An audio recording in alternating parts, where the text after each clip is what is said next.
I've always, heard like you want to get high volume, low competition. And so you're almost like you're going out as short tail as you can to where you Yeah. can hit that. But is there like a cutoff where you're like, this is just, I'm not even looking at this because it's so low volume?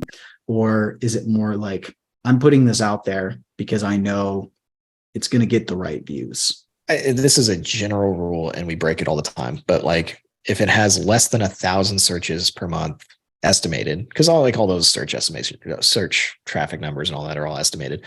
If it has less than 1,000, typically no, we don't focus on it unless we've already built out a lot around the low volume, high intent keywords. And we're like, how can we make this even better? How can we get the highest quality people?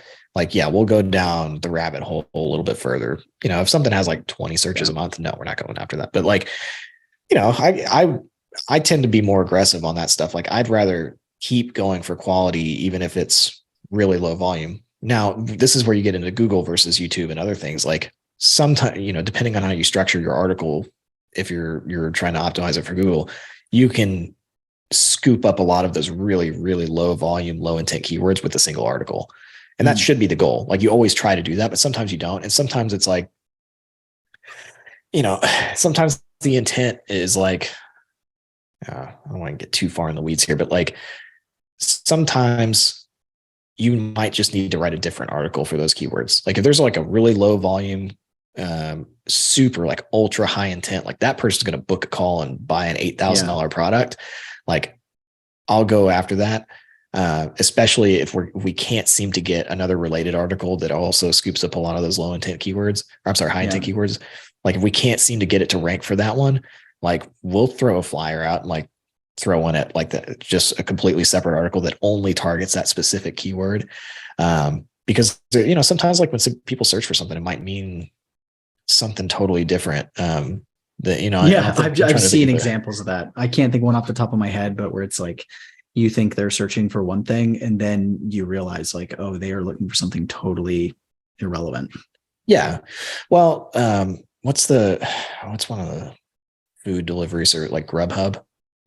Like if somebody does it, well, this is a good example. Like if you were to Google Grubhub review, like, is that a person that wants to work for Grubhub searching for that? Or is that a person that's trying to order from Grubhub? Is this a good service? Yeah. Yeah. Is it a good service or is it a good place to work for?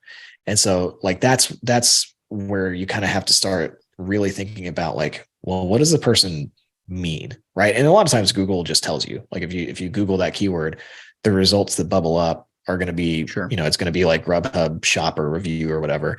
Things like that are going to be the things that pop up. So then you go, oh, okay, that's the keyword intent for this. So that's what we need to focus on. But a lot of people miss that too. Like they don't even, like a lot of like people that are writing content or creating content, like they'll just assume that it means something and they don't look at the search results and go like, what is Google telling us that people want here? Because that's really what it comes down to. Like Google's saying like, this is what we think people want, or this is what we know people really mean by this keyword. And so they miss that part of it too. And so you kind of get into that with the low volume stuff. Yeah. The low volume, high intent stuff too. It's like, you might just need to really think about like, is this person, do they mean something a little bit different? Is there just like a shade of difference between this and other things that we already rank for? Does this deserve its own article? But then that also comes down to how much is the thing that you're selling to those people. Like if you're booking people on a call and, for an $8,000 product, then it's worth it to go after that. If you're selling them a survey that you might get $3 a month from, then it's not, right. So those are all the kind of considerations that go into this stuff. But, I think going back to your kind of like, everybody says go after high volume and like short keywords. That's totally cool. But you also have to high have volume, low competition, which like everybody volume knows that. It's like common sense, I would think, but like everybody's trying to do that. And that's fine to go after, but like don't expect to make a lot of money from it unless you have all of your down funnel marketing fleshed out.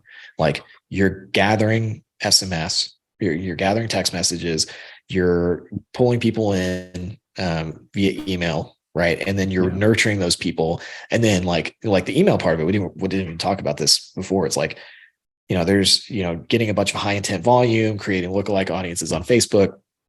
But like, if you're pulling people in from those like high volume keywords, you're going to probably have to, you're going to have to nurture those people for a long time.